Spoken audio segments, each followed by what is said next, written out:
ആശുപത്രിക്ക് മുന്നിലേക്ക് ജനറൽ ആശുപത്രി മുന്നിലേക്ക് പോകാം. അവിടെ അമൽനാഥ് പാടിച്ചാലുണ്ട്.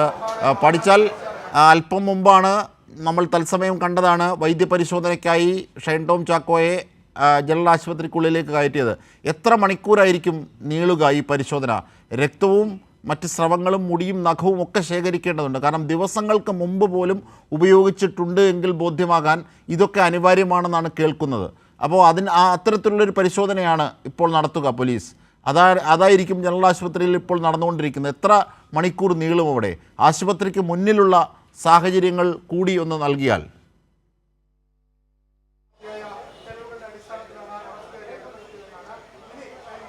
അജിംഷാദ്, ഈ ആശുപത്രിയുടെ മുന്നിൽ ഇപ്പോൾ നിലവിൽ വലിയ ഒരു ആൾക്കൂട്ടം തന്നെയാണ് ഉള്ളത്. അതായത് ഇത്തരത്തിൽ ഷൈൻ ടോം ചാക്കോയെ വൈദ്യപരിശോധനയ്ക്ക് ഇവിടേക്ക് എത്തും എന്ന് അറിഞ്ഞ് ഇവിടെ ആൾക്കൂട്ടം തടിച്ചുകൂടുകയായിരുന്നു. അവരെയൊക്കെ മാറ്റിക്കൊണ്ട് വലിയ സുരക്ഷയോടുകൂടി തന്നെയായിരുന്നു ഇദ്ദേഹത്തെ പരിശോധനയ്ക്ക് അകത്തേക്ക് കയറ്റിയിട്ടുണ്ടായിരുന്നത്. ഈ പരിശോധന ഏകദേശം മണിക്കൂറുകൾ നീണ്ടേക്കാം എന്നാണ് നിലവിൽ മനസ്സിലാക്കുവാൻ വേണ്ടി സാധിക്കുന്നത്. ഇവിടെ നിന്നും ഈ എറണാകുളം ജനറൽ ആശുപത്രിയിൽ നിന്നും പരിശോധനയ്ക്ക് ആവശ്യമായ സാമ്പിളുകളാണ് ആദ്യഘട്ടത്തിൽ ശേഖരിക്കുക. അതായത് ഇപ്പോൾ സൂചിപ്പിച്ചതുപോലെ തന്നെ രക്തം, ഒപ്പം തന്നെ സ്രവം, മുടി സാമ്പിൾ, അത്തരം കാര്യങ്ങളാണ് ആദ്യഘട്ടത്തിൽ ഇവിടെ നിന്നും ശേഖരിക്കുക. ഒപ്പം തന്നെ പ്രാഥമികമായ പരിശോധനയും നടക്കും. അത്തരം നടപടിക്രമങ്ങളാണ് ഈ ആശുപത്രിയിൽ നിന്നും നടക്കുക. അതിനുശേഷം ഈ സാമ്പിളുകൾ പിന്നീട് അതിൻ്റെ കേന്ദ്രങ്ങളിൽ ചെന്ന് പരിശോധിക്കുകയാണ് ചെയ്യുക. അതാണ് ഈ ആദ്യഘട്ടത്തിൽ എറണാകുളം യിൽ വെച്ച് നടക്കുക. അതേസമയം തന്നെ ഇപ്പോൾ അജിംഷാദ് സൂചിപ്പിച്ച ഒരു കാര്യമുണ്ട്. അതായത് 2 ദിവസം മുന്നെയാണ് ഈ ഒരു സംഭവം നടക്കുന്നത്. ഇത്തരത്തിൽ ഈ ഹോട്ടലിൽ നിന്നും ഇദ്ദേഹം ഇറങ്ങി ഓടുന്നത് 2 ദിവസം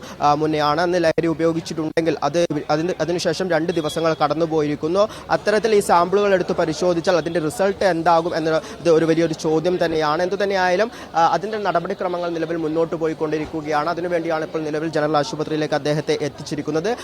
ആദ്യഘട്ട പരിശോധനകളും ഒപ്പം തന്നെ സാമ്പിൾ ശേഖരണവുമാണ് ഇവിടെ വെച്ച് നടക്കുക. ഇപ്പോൾ സൂചിപ്പിച്ചപ്പോൾ തന്നെ അതീവ സുരക്ഷയിൽ തന്നെയാണ് ഈ ഷൈൻ ടോം ചാക്കോയെ ഇത്തരത്തിൽ ആശുപത്രിയിലേക്ക് എത്തിച്ചിട്ടുണ്ടായിരുന്നത്. ആദ്യഘട്ടത്തിൽ ഒരു പോലീസ് ജീപ്പ് ഇവിടെ എത്തുകയും ഇവിടുത്തെ സ്ഥിതിഗതികൾ നിരീക്ഷിക്കുകയും ചെയ്തു. പിന്നീട് ഒരു പോലീസ് ബസ്സും ഒരു പോലീസ് ജീപ്പ് ഇവിടെ എത്തി ഇവിടെ മറ്റ് സുരക്ഷാ ക്രമീകരണങ്ങൾ ഒരുക്കിയതിനു ശേഷം വളരെ പെട്ടെന്നായിരുന്നു ഈ ആശുപത്രിയിൽ ഈ പോലീസ് ഈ ഷൈൻ ടോം ചാക്കോയും കൊണ്ട് എത്തിയിട്ടുണ്ടായിരുന്നത്.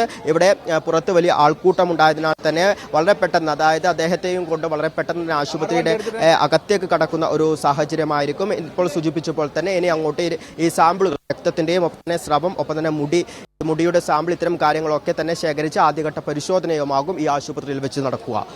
അജിംഷാദ്, തീർച്ചയായും പരിശോധന, അതിൻ്റെ വിശദാംശങ്ങളൊക്കെയാണ് അമൽനാഥ് പാടിച്ചാൽ ജനറൽ ആശുപത്രിക്ക് മുന്നിൽ നിന്ന് നൽകുന്നത്.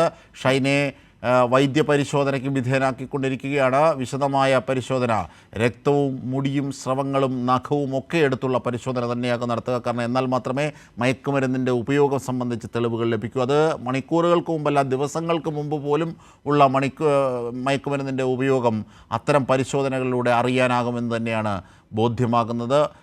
അമൽനാഥ് പാടിച്ചാൽ ഈ വൈദ്യപരിശോധനയ്ക്കായി അവിടെ എത്തിക്കുമ്പോൾ ഈ ഷൈൻ ടോം ചാക്കോയുടെ ആരാധകരൊക്കെ ഉണ്ടായിരുന്നോ? വലിയ തിക്കും തിരക്കിലുമാണല്ലോ പോലീസിന് അകത്തേക്ക് കൊണ്ടുപോകാനായത്. അത് ഏത് സാഹചര്യമായിരുന്നു?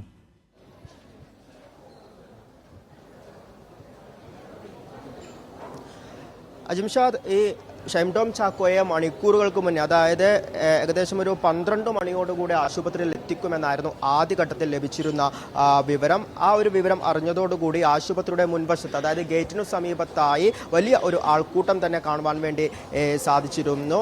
എന്നാൽ ഈ 12 മണിയോടുകൂടി തന്നെ അദ്ദേഹം എത്തിയിരുന്നില്ല. പിന്നീട് മണിക്കൂർ കഴിഞ്ഞ് ഏകദേശം ഒരു 3 മണി സമയത്തോടു കൂടിയായിരുന്നു ഷൈൻ ടോം ചാക്കോ ആശുപത്രിയിൽ എത്തിയിട്ടുണ്ടായിരുന്നത്. ഇത്തരത്തിൽ ഇവിടെ വലിയ ഒരു ആൾക്കൂട്ടമുണ്ട് എന്ന് മനസ്സിലാക്കിയോടുകൂടിയാണ് പോലീസ് അതീവ സുരക്ഷ തന്നെ ഇവിടെ ഒരുക്കിയിട്ടുണ്ടായിരുന്നത്. കാരണം ഇത്തരത്തിൽ ഈ ആൾക്കൂട്ടത്തിനിടയിൽ നിന്നും ഷൈൻ ടോം ചാക്കോ ജീപ്പിൽ നിന്നും പുറത്തിറക്കുക, പിന്നീട് ആശുപത്രിയിലേക്ക് കയറ്റുക എന്നത് വളരെ പ്രയാസമുള്ളൊരു കാര്യമാണ്. അതിനാൽ തന്നെ ആദ്യഘട്ടത്തിൽ ഇത്തരത്തിൽ പോലീസ് സംഘം ഇവിടെ എത്തി ഇവിടുത്തെ സ്ഥിതിഗതികളൊക്കെ തന്നെ നിരീക്ഷിച്ചിരുന്നു. ആൾക്കൂട്ടത്തെ ഒക്കെ അല്പം മാറ്റി നിർത്തിയിരുന്നു. പിന്നീട് വലിയൊരു പോലീസ് സേന തന്നെ സംഭവ സ്ഥലത്ത് എത്തുകയും ഈ ഗേറ്റിന്റെ ഇരുവശത്തുമായി തമ്പടിച്ചു നിൽക്കുകയുമായിരുന്നു. അതായത് പോലീസ് വാഹനം ആശുപത്രിയിലേക്ക് എത്തിയാൽ അതിനെ നല്ല രീതിയിൽ കടന്നു പോകുവാനുള്ള ഒരു വഴി ഒരുക്കി വെച്ചിരുന്നു. അത്തരത്തിൽ സമയമാകുമ്പോൾ, അതായത് 3 മണിയോടുകൂടി ഈ പോലീസ് ജീപ്പ് വളരെ പെട്ടെന്ന് തന്നെ ആശുപത്രി കവാടത്തിനകത്തേക്ക് കടക്കുകയും പിന്നീട് ഷൈം ടോം ചാക്കോയെ വണ്ടിയിൽ നിന്ന് വളരെ പെട്ടെന്ന് പുറത്തിറക്കി.